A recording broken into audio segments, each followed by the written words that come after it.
Good morning, good afternoon, and in some cases, good evening, everyone. We're so excited to have you on this week's edition of Extreme Consulting Makeover. We have kind of a fun surprise for you today. One of our Extreme Consulting Makeover folks canceled based on an emergency at the last minute. And so we have one slot open live for the call today. But in order to grab that slot, we need you to message Japheth Mast, who is our moderator on the call today. Japheth is from the MC team. And just give him a quick little, hey, this is me and this is my background. We are always trying to showcase some different people and different kinds of experiences on our ECM. And so Japheth will pick from those options. And in about 25 minutes, you're going to go live for an Extreme Consulting Makeover. So you may get even more than you bargained for today when you joined us. We're really excited to have you. I'm Jenny Ray LaRue. I'm the CEO of Management Consulted and the leader of today's Extreme Consulting Makeover. And as we're getting started, in the chat on whatever platform you're joining us from, if you can highlight where you're calling in from, I have kind of a fun one today. I'll give you an update on that in just a minute. And then also the last good show or movie you watched. Now, I think that this is really a ploy for Japheth to set up his Netflix queue, but I'm not 100% sure. We'll have to see if it changes after this event. Japheth, am I right or wrong? What do you think? It very well may be, but I can't answer you. You take the fifth. Okay. Yeah. So I'm calling in today from Fairbanks, Alaska. I'm really excited to be here with my family. I'm learning so much about Alaska, about the interior, the great far north. It's been amazing. I don't know if anybody's been here, but if you had, definitely message me, especially if you have any ideas or suggestions. But we're here for this week. We yanked the kids out of school, and I asked them last night in the middle of a hot springs, about an hour and a half from anywhere. I said, where would you rather be today, school or Alaska? And it was a pretty unanimous vote. They're not nerds, so they did not want to go to school. I'm a little worried about that, but it was Alaska, which feels like the right choice for sure. So anyhow, we're really excited to have you. I don't even know what I would have said when I was in school. I might have said school. But that tells you a lot about me. We're going to just do a quick showcase of a couple of the things that we offer at Management Consulted, because a lot of the things I'm going to mention today, so it's helpful for you to have an anchor of what I'm talking about. What we're doing here is not a resume edit, it's a resume review. And when we do a resume edit, we actually touch every single word, every single line, every single part of your resume from top to bottom.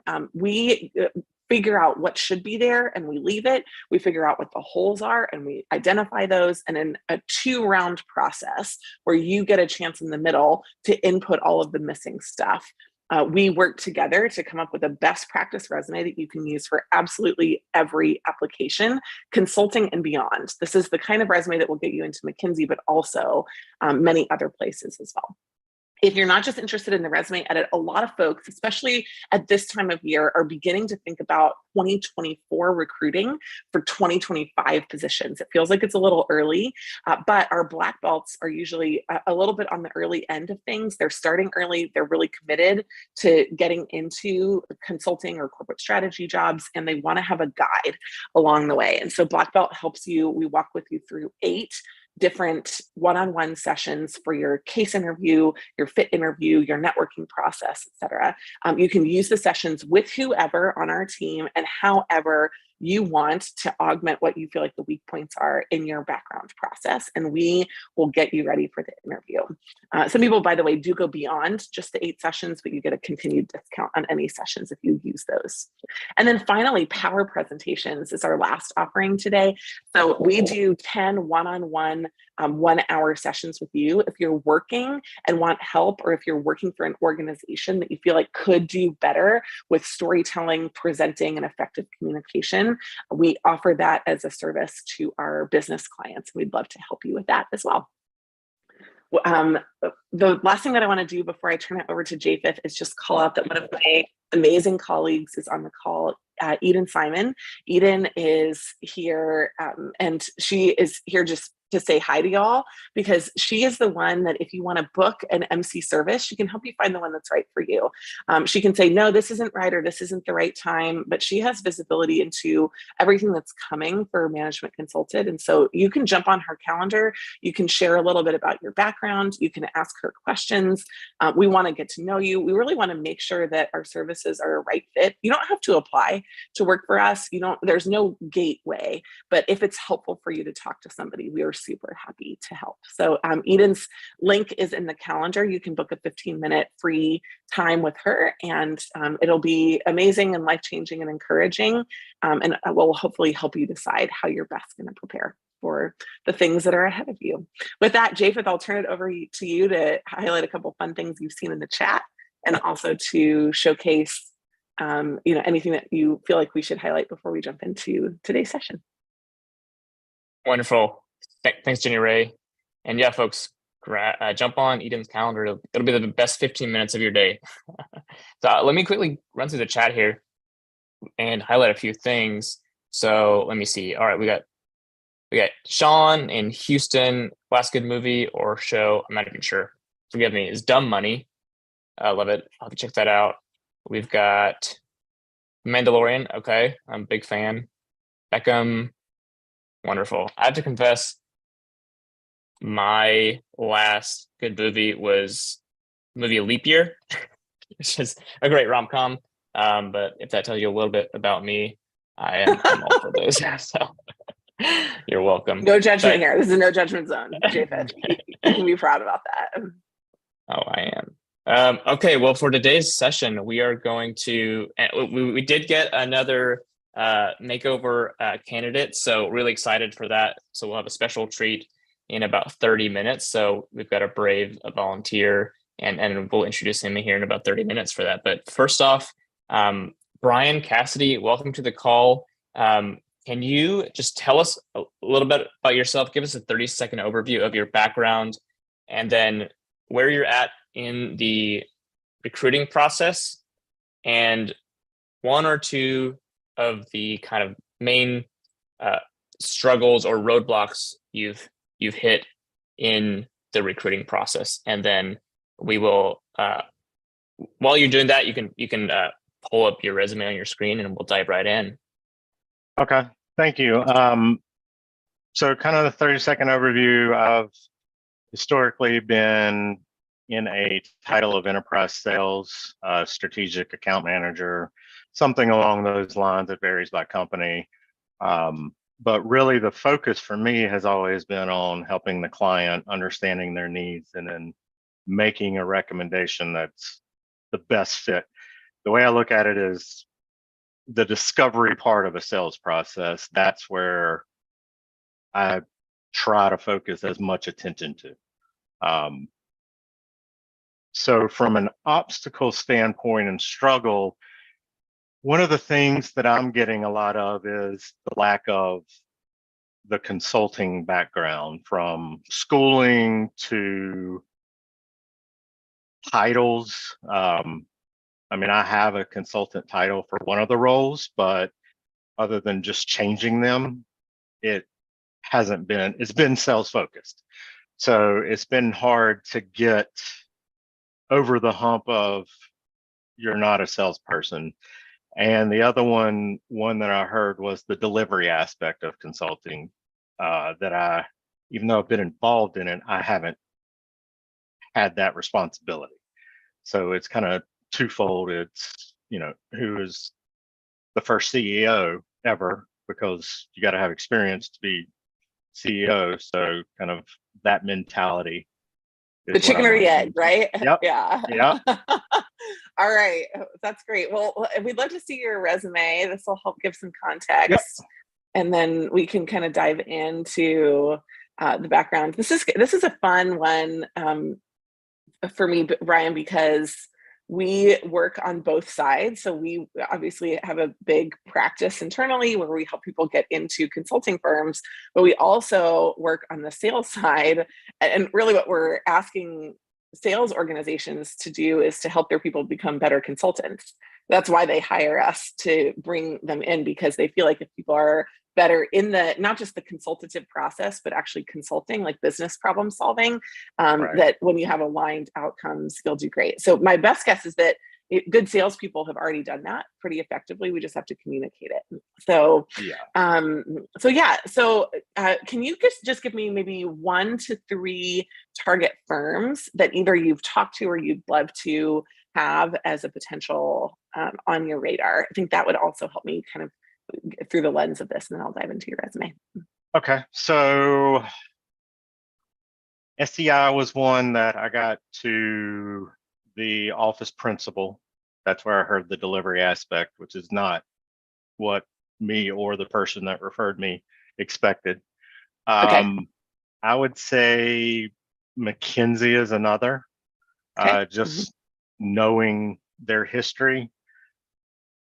And for a third one, there was a local smaller shop here in kind of the Charlotte area that I've lost the name of at this second.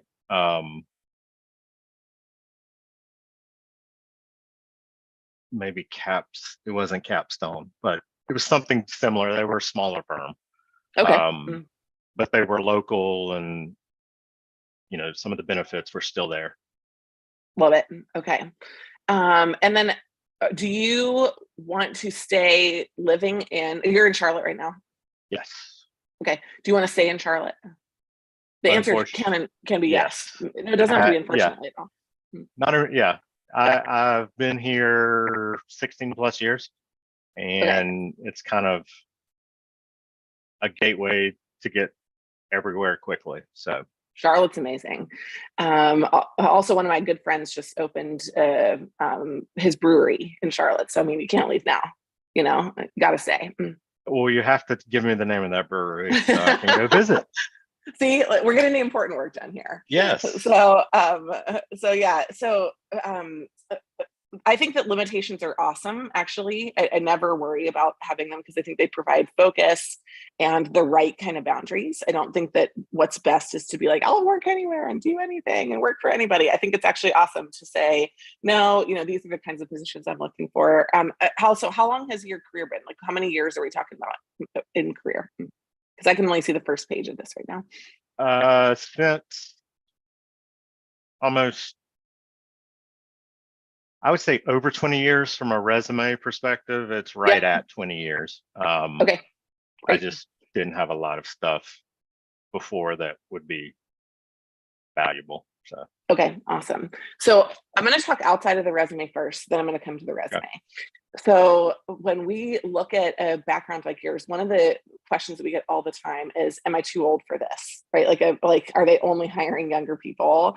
And part of, I think, what you're starting to feel is that it is a mixed message around that, because it is true that they hire older people, but they hire older people that have consulting experience, or what they would consider to be a consulting experience, because they don't want to hire you into a junior position where you go and get that consulting experience. And so what I'm going to try to help you navigate is the 2 pathways inside these organizations, because there's one that's the generalist consultant pathway, which really probably won't make sense for you in a lot of these companies. If you say, like, I could be a automotive consultant or a restaurant consultant, they're going to be like, nah, right? You know, because you don't have enough of the project management consulting experience to flex that onto any different kind of project.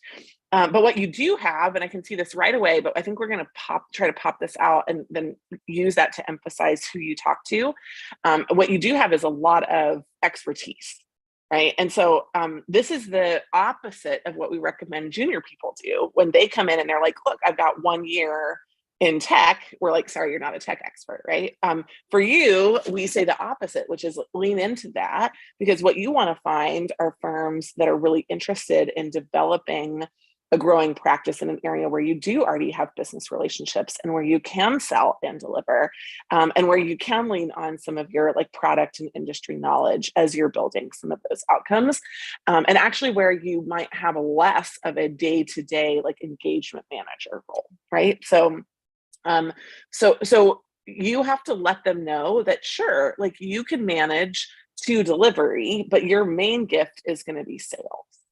And Yeah, a lot of people actually really battle with that inside consulting firms. So you're going to be an asset if you lean into that, but it has to be, I think, on this expert track, because it won't make sense for you to do that without having the institutional knowledge of coming up through the ranks on the generalist side. So that's kind of the actually how I positioned SEI, is to come in as a biz dev aspect so that they could grow here and then do part-time billing work and so I can get the experience they were looking for. Great. And I'm still kind of on the edge. I'm actually meeting with one of the consultants tomorrow. But the principal just looked at it as they didn't have the role. But that was kind of where I fell back to, is they're working 40 to 45 hours a week, so they're not growing their business. Let me come in, grow it, and learn while I do it. So I think that's good, but I think what would be great is somebody who's already growing, that is making kind of adjacent room, and they need people at a more senior level to help kind of balance out their pyramid. Because for many folks, actually hiring at the more junior levels is the easier part, and like kind of growing at the more senior levels are great. And by the way, I don't know if you know this, Brian, but we feature on our podcast and on our email list, like we feature firms that are hiring. Those kinds of firms are the ones that much of the work is remote. Those are the kinds of places that are great places to reach out to. Even if they're hiring for maybe more junior positions, it might be a really good fit for you at a more senior level. But let's go through your background now, and then I might be able to make a couple of specific recommendations for places that you'd want to go. But what I don't want you to hear from that is that you should do sales for consulting firms. I'm not actually saying that. I'm saying you should do delivery, right? Because they do sales 10-ish% of the time and delivery 90%. So you're actually less valuable if your goal is sales. So we have to talk about, and I think they're right about this, you have to talk about the work that you've done in a project management lens, so that they can see more of what that looks like, going forward. And I think we can do that. So just walk me now through, can you actually roll down all the way to the bottom, and then start from the bottom, because that's kind of the beginning of the story, and then roll upward. And then that will kind of help me start.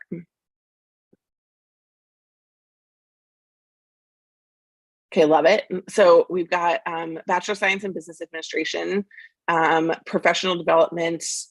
All of this stuff is kind of part of like a technical skills area. So I think we're going to maybe be able to absorb that a little bit. One of the things that's really hard to pick out, I'm going to recommend that you flip it, is just who you were working for. So is this first whole batch of positions for Verizon Wireless? Yes. Okay, so one of the things that you're emphasizing is what you've done. One of the things that we need to emphasize is who you've done it for, because the bigger the organization, the more context somebody has. And so I would actually just delete that whole multiple promotions piece. I think that your format is also hurting you a little bit here for communicating this story that you're talking about. And so you were there for 16 years, from 2004 to 2020. Is that right? Correct. Yes. Okay, love it. Great. Okay, so then let's. I'm gonna try to figure out whether this should be 1 or 2 pages, but I can't answer that yet. So let's go up a little bit more. Okay. And then so Insight Enterprises. Tell me about Insight Enterprises, because right now I can't see that immediately. Like, who are they?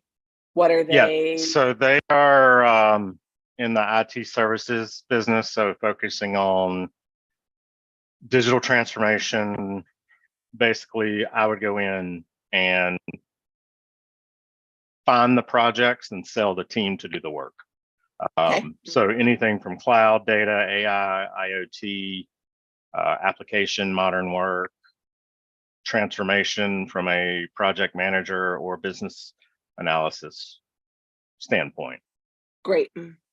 And were they mostly sales focused kinds of transformations, where they were doing like CRM or revenue oriented work, or was it cost reduction work?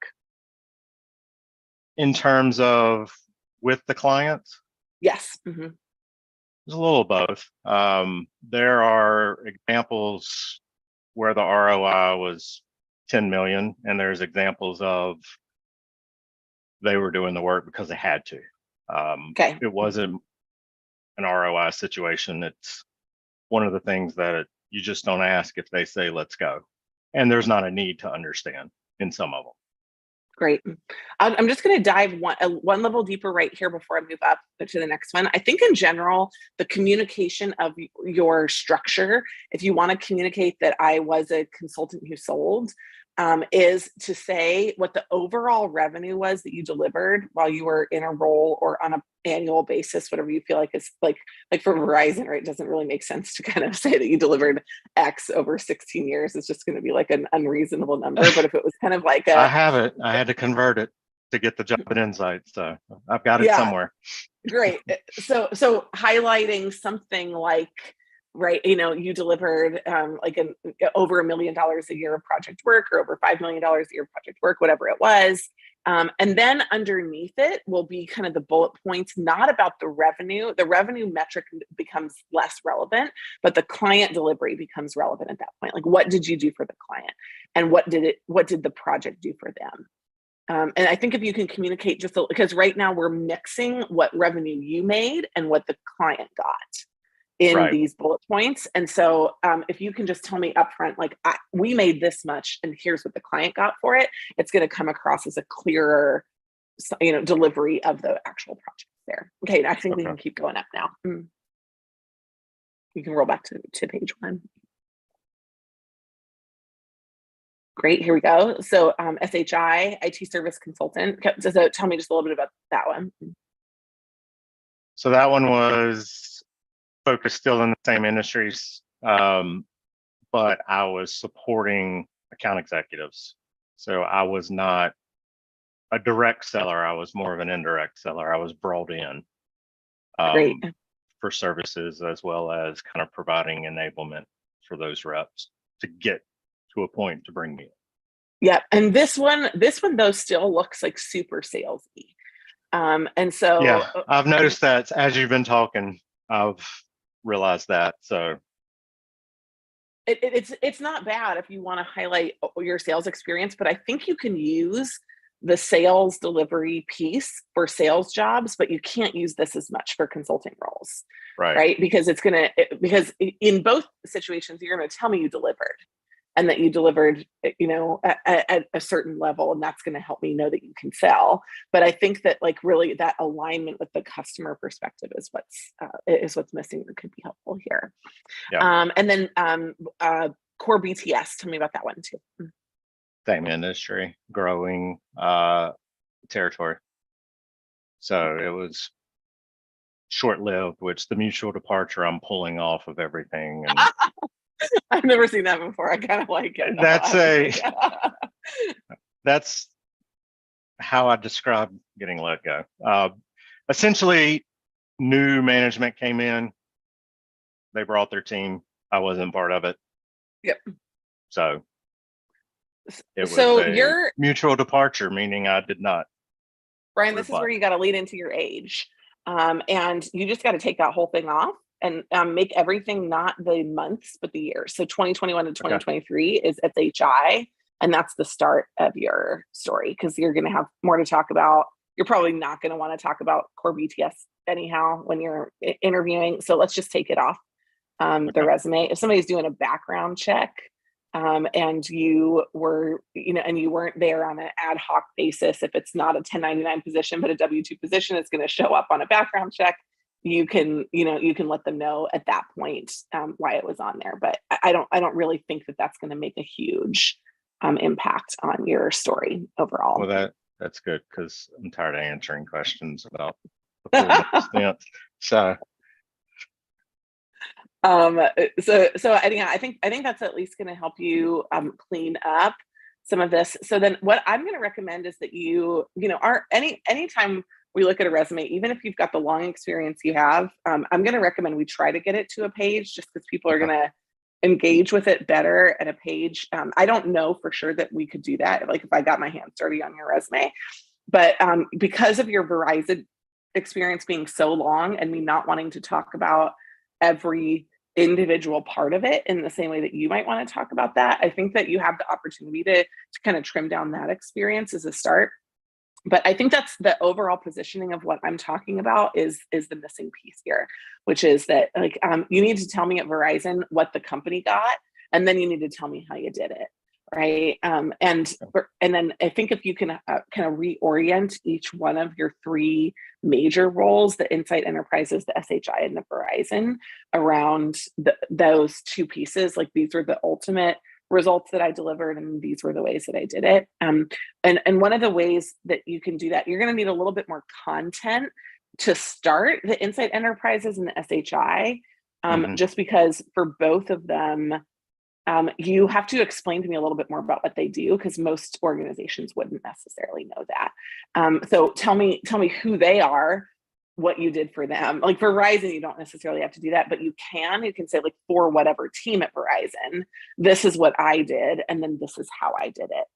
And I think if you can create that arc a little bit more clearly, it will be less like a highlight reel, which is kind of what this is, and more of the delivery story that feels like it's missing.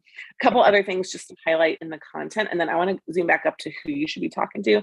I think on the number one, on the like a piece of how you communicate it, I think you should highlight the sizes of the teams that you worked with, and the ideal sizes are like 6 people. That's going to be the most translatable version. But if you worked on a team of 10, that's different than if you managed a team of 5. So I kind of want to see at this point, because of your Asian experience, the sizes of the teams that you've managed. And I think that should come in your first bullet point for each of the experiences, because I think when they say delivery, that's actually what the guy's talking about. He's not saying that you can't like walk in front of and share something with a client. He's saying that he's not sure that you're going to be able to wrangle those 4 to 6 junior people to make you and the firm look good. He's saying that in a different way.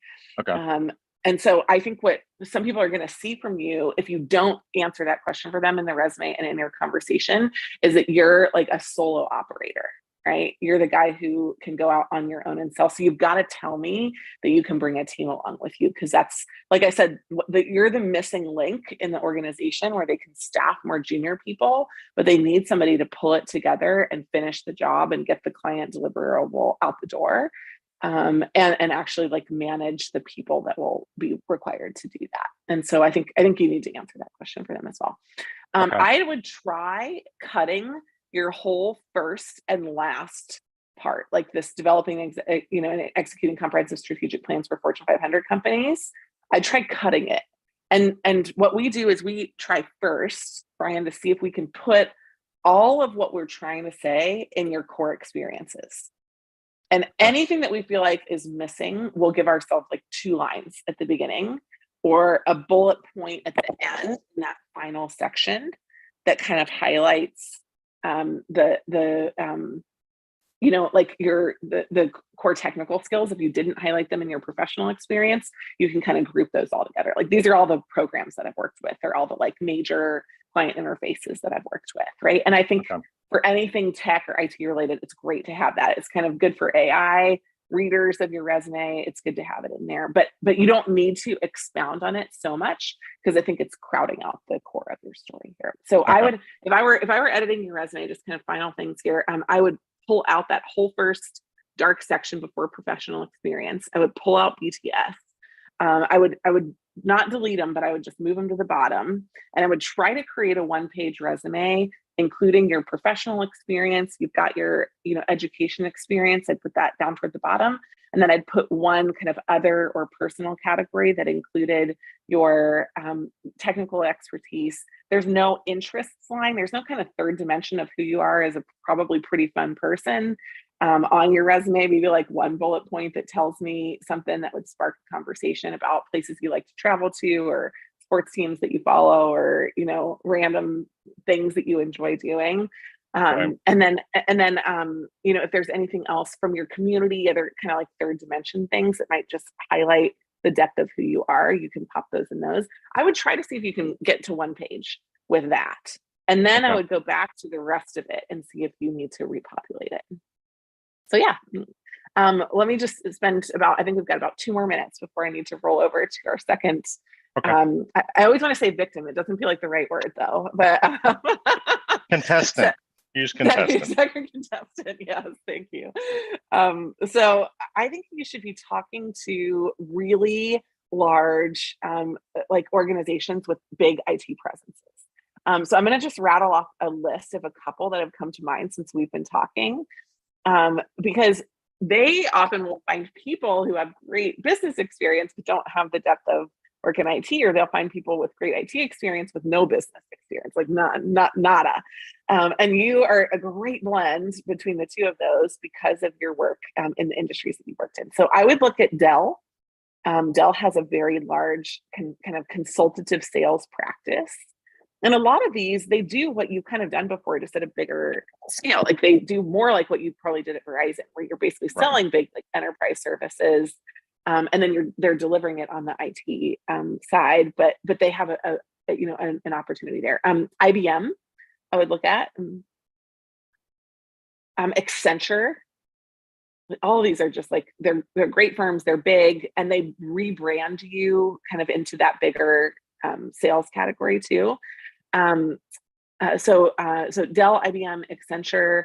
I would look at some kind of like integration houses that really focus on like deals and especially distressed companies right now.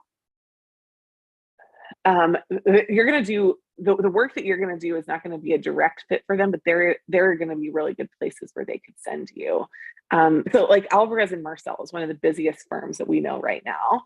They do restructuring. They don't do what you do, and you probably couldn't sell them on what you do, but there probably is a good conversation to be had there, and there's probably somewhere for you to either go or fit, or maybe like a secondary, right, in 2 years.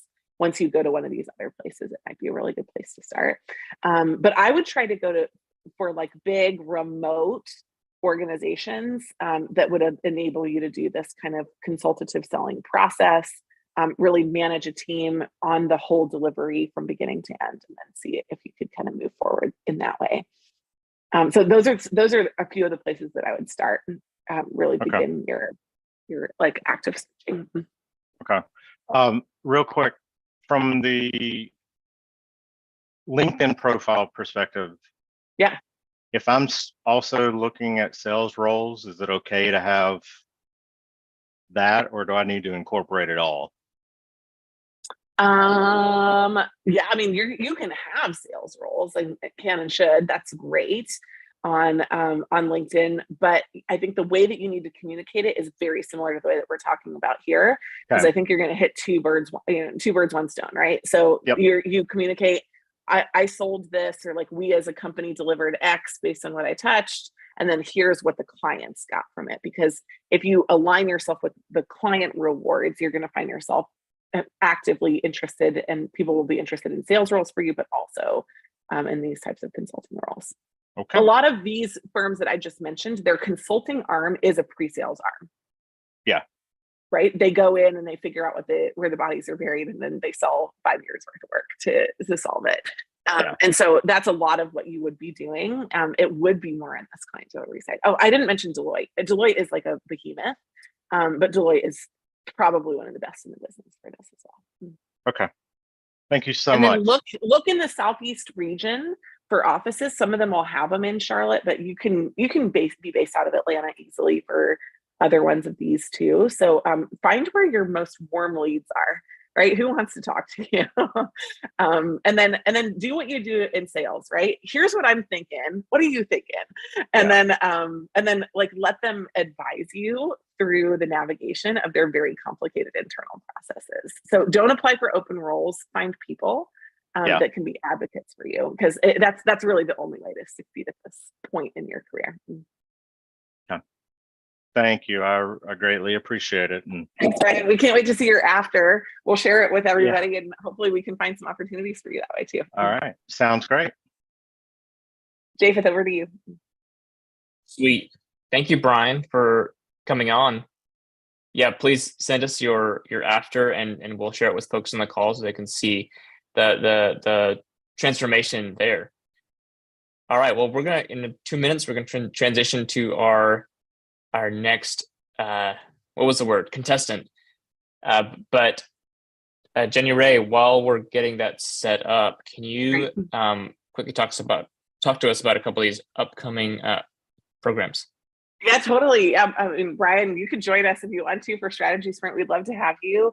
A lot of folks have a similar issue to what Brian had, but from different perspectives. Some of you are international, don't have US work experience. Some of you don't have consulting experience. Some of you don't have business experience and need kind of business experience in general. But we've created a program called Strategy Sprint. It's a 1-week virtual project, and you can put that baby onto your CV to explain what it is that you've done from a consulting project-oriented perspective.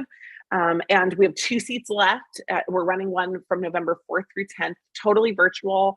You're going to work with a McKinsey, Bain, or BCG team lead to deliver a project. And we have the client reveal is actually coming out tomorrow for that. So, we probably honestly are going to be full before we even reveal who the client is, but that's going to be super fun. We also next Wednesday have a State of Consulting panel. The State of Consulting panel has Bain, KPMG, Kearney, LEK, like an amazing portfolio of firms on it. And we would love to have you there live. We're also taking advanced audience questions. And so we would love to hear what you want to hear about the state of the consulting industry. And then finally, Extreme Consulting Makeover. We have our next one next week. You can always apply to be put on our future list of Extreme Consulting Makeover contestants. And Javith would love to filter you through for that. Just looping back up to the top for Strategy Sprint, by the way, I mentioned Eden at the beginning. Eden is the person that you want to talk to if you're like, I'm not sure if this is right for me, but we would just recommend getting on her calendar ASAP because those spots are going to go away before you know it. That's right. All right. Well, folks, we'd love to see you at one of these programs. And with that, we are going to transition to our next guest, Blake. Welcome to the call, and thank you for volunteering at such short notice to go through this process. We're really excited. Last housekeeping call before we let you loose here.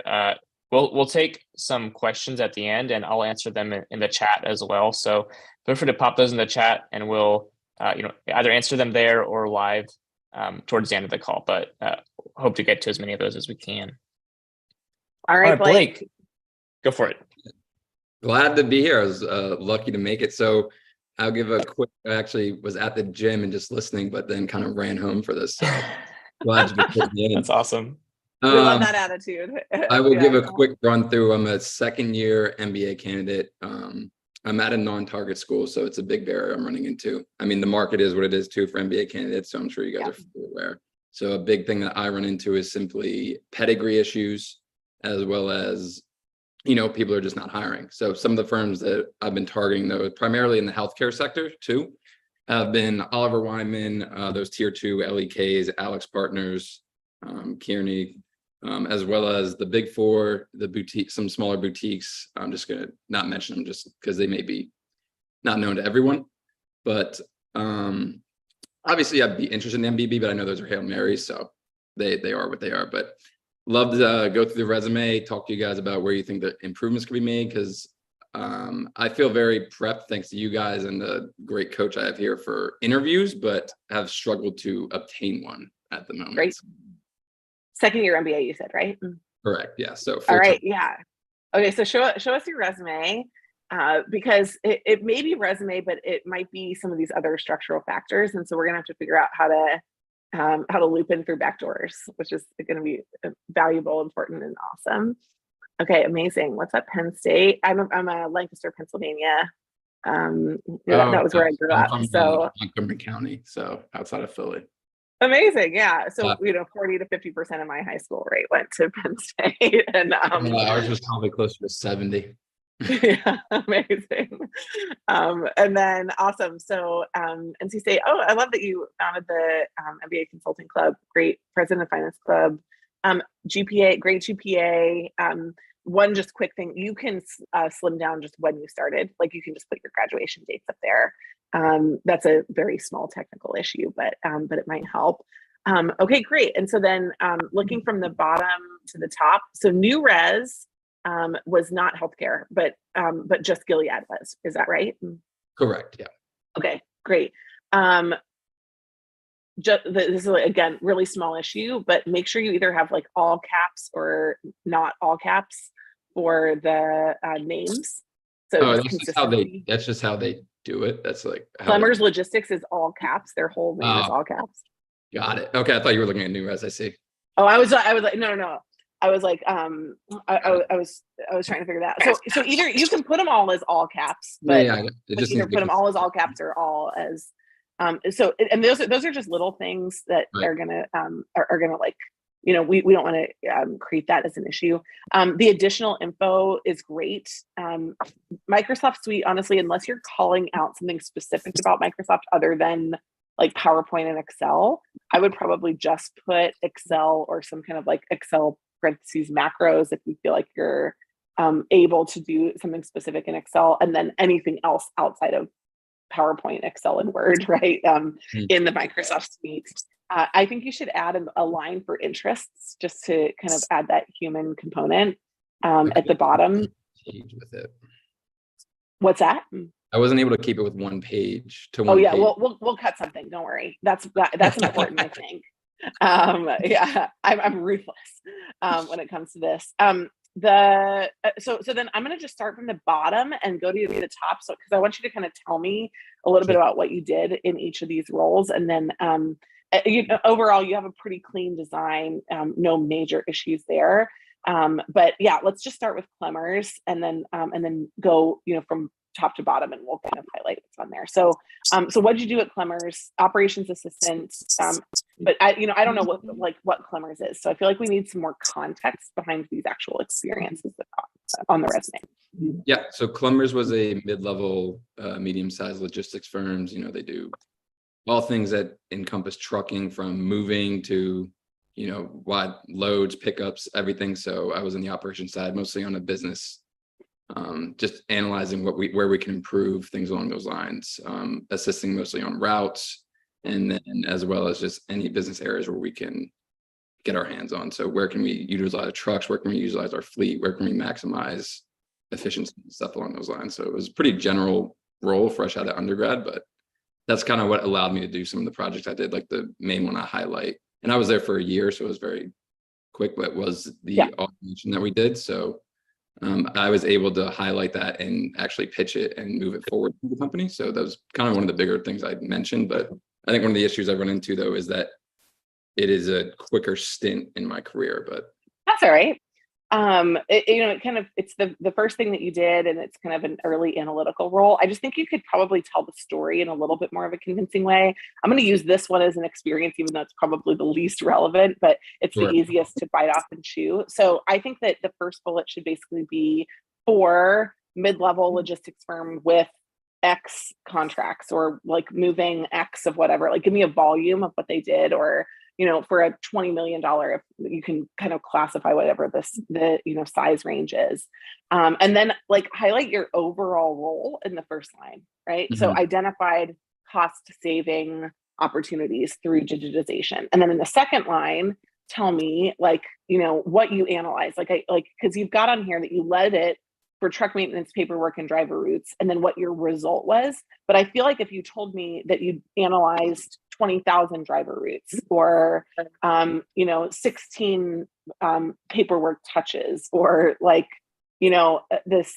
truck maintenance down days, or something like that, right? Whatever the metric was that you're actually analyzing, it would help to drive that forward. But the 17% profit loss solution and convince leadership to move forward with initiative, there's nothing fundamentally wrong with it, but it doesn't tell me anything. Okay. I can't picture what you analyzed, who you did it for, or and so you told me the right kind of stuff, but it's not vivid enough. So I feel like just like a revisit of your bullet points to say, how could I tell a vivid story so somebody can picture me doing this in a specific bullet?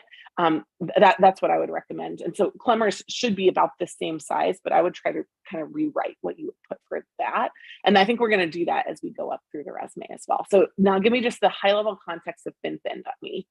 So they were a startup that I was a part of. I mean, as you know, you wear every hat as a startup. So I have market research down because that's kind of how I became involved and started. But it became everything from working on the UI directly with the engineer team and leading that to doing pitches for investors with the CEO and doing things for the business outside of everything. So the hat was large, but I kind of tried to target that leading of teams as well to kind of show that on the resume and show Love it. direct. What problem were they trying to solve? CEO, things along those lines. I mean, my direct issue was in the demographic of the 18 to 25, which was their main target.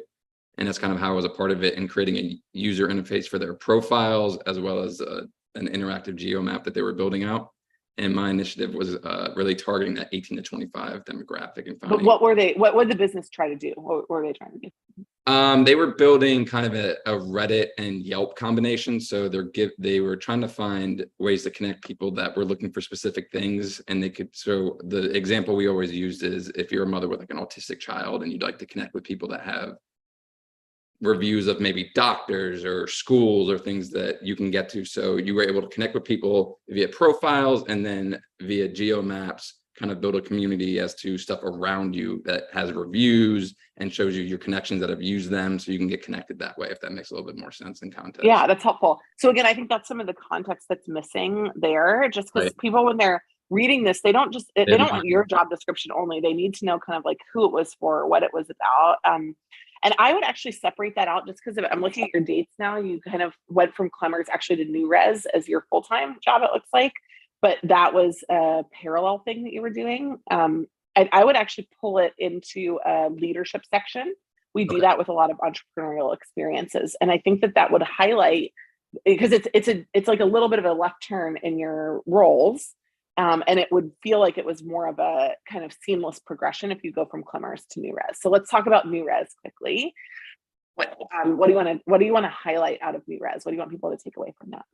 So I was there for 4 years, so the majority of my time. When I got there, we were a pretty small firm. When I left, I mean, we had been through 3 mergers, acquisitions, and by the time I left, we were top 5 in our industry. So I was involved in a lot, and then there was put on leadership roles like throughout a lot of those mergers and stuff. So there's a lot of growth that I went through there.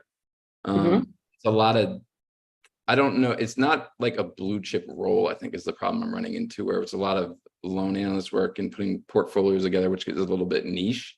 I don't know if it really relates to a lot of industries outside of that. So I try to relate the data analysis and kind of the merger and acquisition stuff and org work that I was on to how that can relate to other stuff that we're talking about, like in consulting roles, is really my goal there. I think that's great. So I think, again, highlighting highlighting, like, I think this, like, the condo team lead example is actually a pretty good one.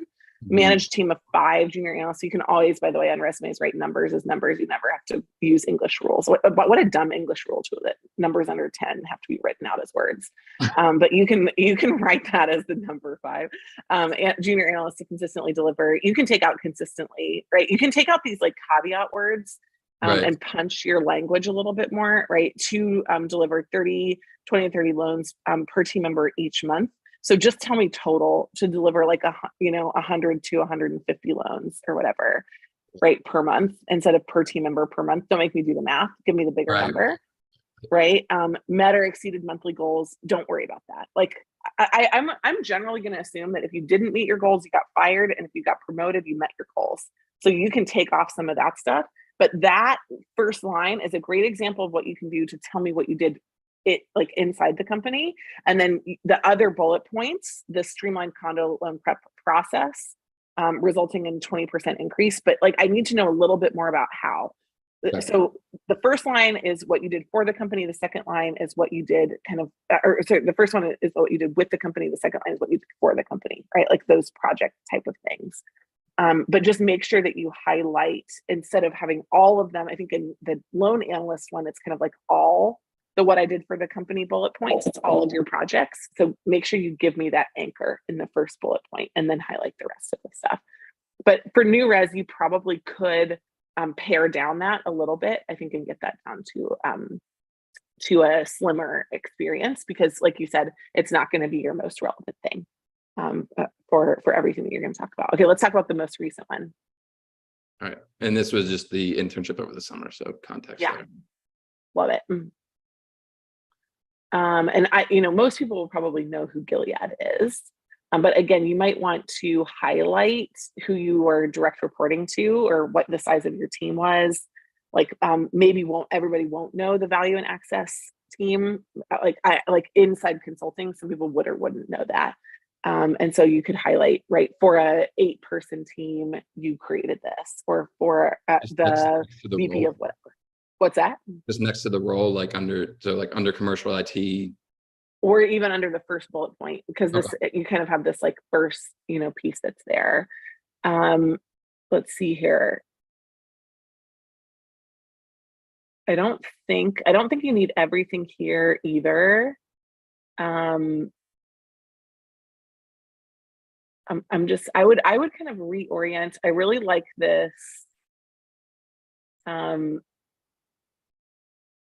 I like the general content. I feel like I could just write it better. And so I'm going to do that really quickly for you, just because, and then you can go back and listen to the recording. But I feel like if we could say it more directly, then we could get more across in a shorter amount of time. Right. So, for the first one, it would be basically like team of 8, focused on new drug launches, right? Create a 10-year, $100 million drug launch strategy, or just launch strategy. And I would probably, instead of for European market, I'd say European launch strategy. Mm-hmm. And then I don't know if this is just for one drug or for something else, but to maximize revenue and patient access, I would try to highlight like whatever number you were trying to get to, right? With ramp to like 20,000 active patients or something like that. And then presented strategy to VP director and entire value and access team. I don't care as much about that. Actually, I would just can that whole thing. So I would highlight the one piece there. Really? You're really focused at this point on the analytical work that you've done. When they meet you, they're going to know you can present. You're like, you're a good guy, right? I can see it automatically. They're evaluating that in the interview. You don't have to tell me that.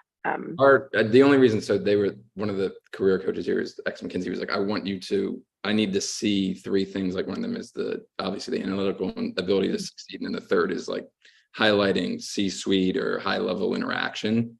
So that's why I just tried to add those wherever I could. But you don't think that's... So I would do it based on who you reported to, not based on who you presented to. Got it. Yeah. I don't disagree, but I would just position that a little differently. And then on the second one, instead of evaluated and redesigned, right, just say redesigned. Okay. Redesigned global, and instead of department knowledge hub, right? Redesign global knowledge hub.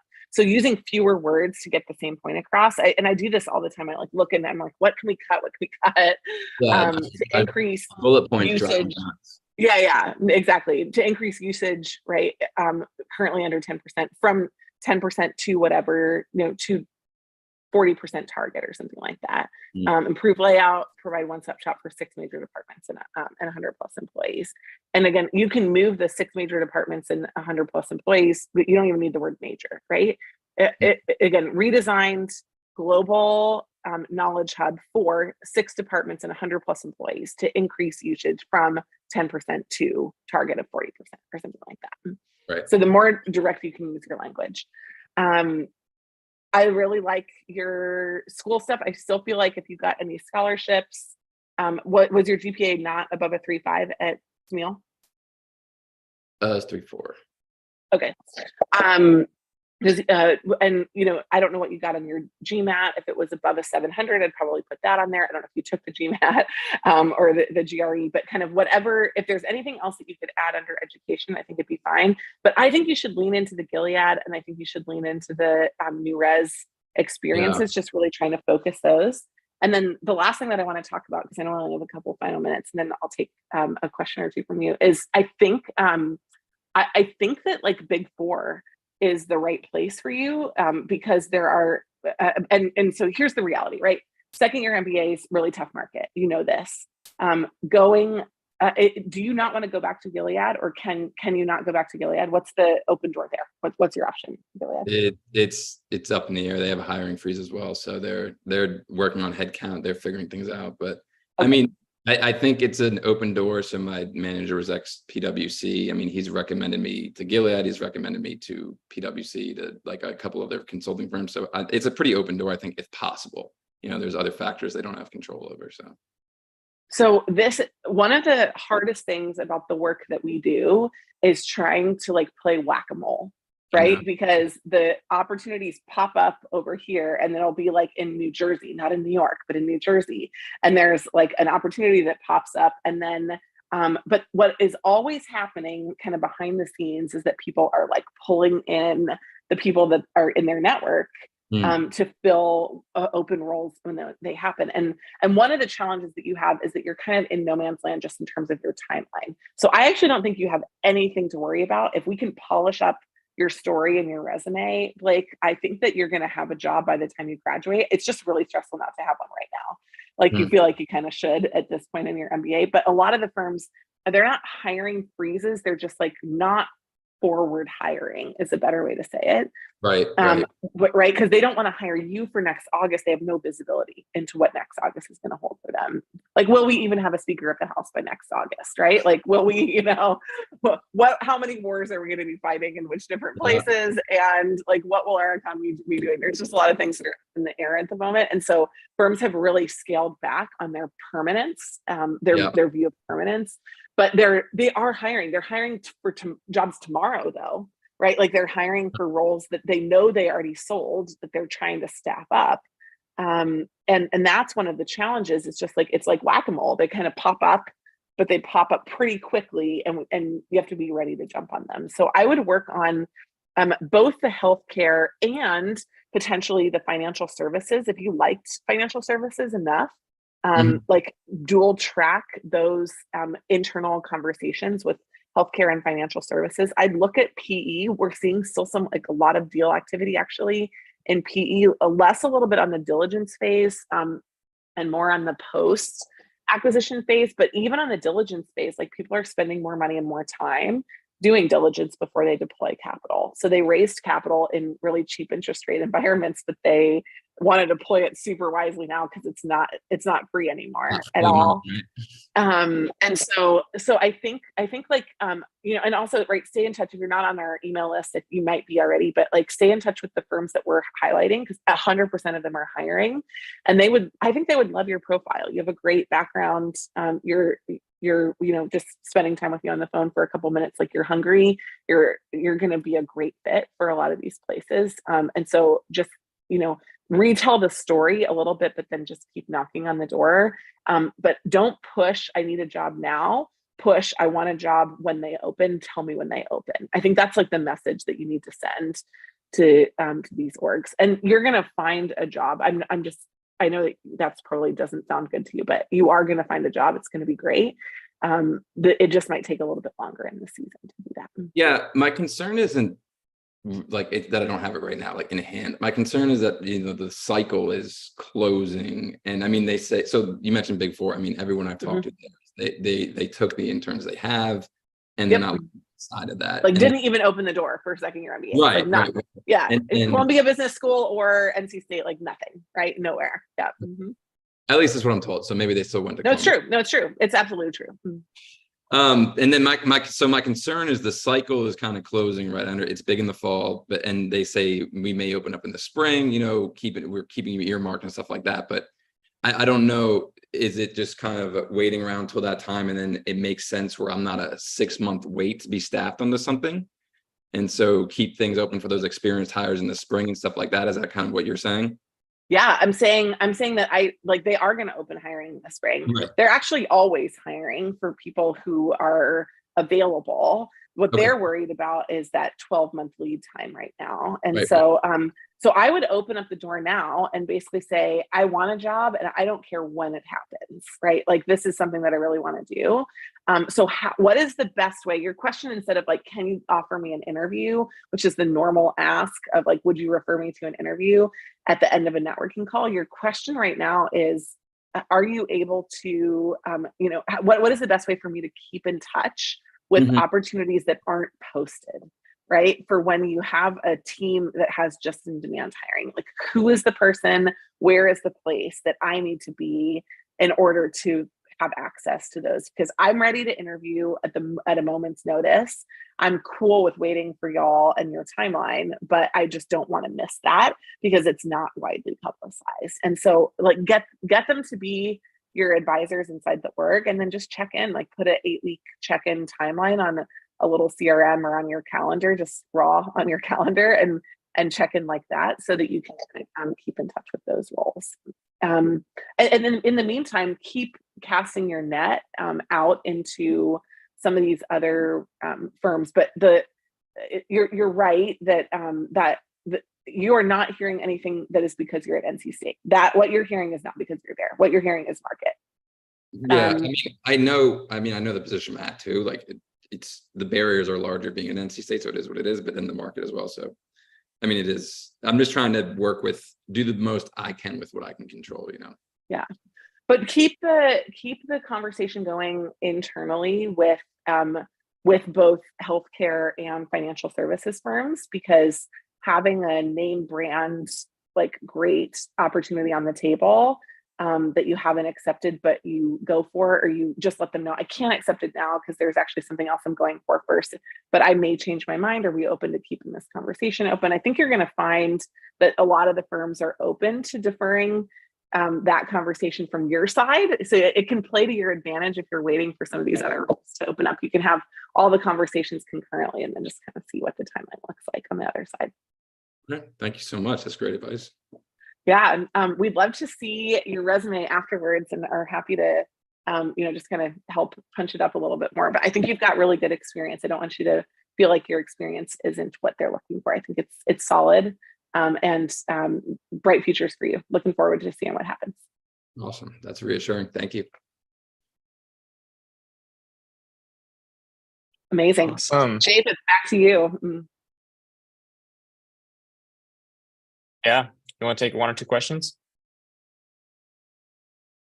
Absolutely. I'm happy to. Sorry that we're running over for those of you that want to roll out, but I'll be here for 5 more minutes. So if you can stick around, I'd love to help with that. Go ahead, Japheth. Read out which one you think are the best. Yep. All right. We got one from Carrie here. So I'm just going to read it out. Carrie's asking, let me see if I can. As a former MBA that received an investment banking offer as a second year. Sorry, that's just my advice for your contestant. That's awesome. I would say get a backup offer. But my question was actually earlier. I think somebody answered it for me in the chat. Just from an experienced recruitment perspective, it sounds like there's not really any channels. Like you mentioned, like in Alvarez and Marcel, it sounds like you just have to network to get an interview. So the firms will always say that they have their open jobs posted, but really what they're doing mostly is using networking and headhunters, right? And so for more senior positions, they're using headhunters, they're using networking for more junior roles. And so absolutely, I would say that networking with folks that are that would basically be one level above where you are. So if you're, you said you were a second year MBA, but you are now. Long time ago. Okay, my career was investment banking. And I've been trying to transition to consulting. I ended up in a little bit of a long story, but just very short term at a boutique in consulting. So they had tried to pull me in as a manager, and super small firm. So they didn't really have any training or pathway to put somebody in a manager role. But I guess that's what I'm kind of trying to work through here.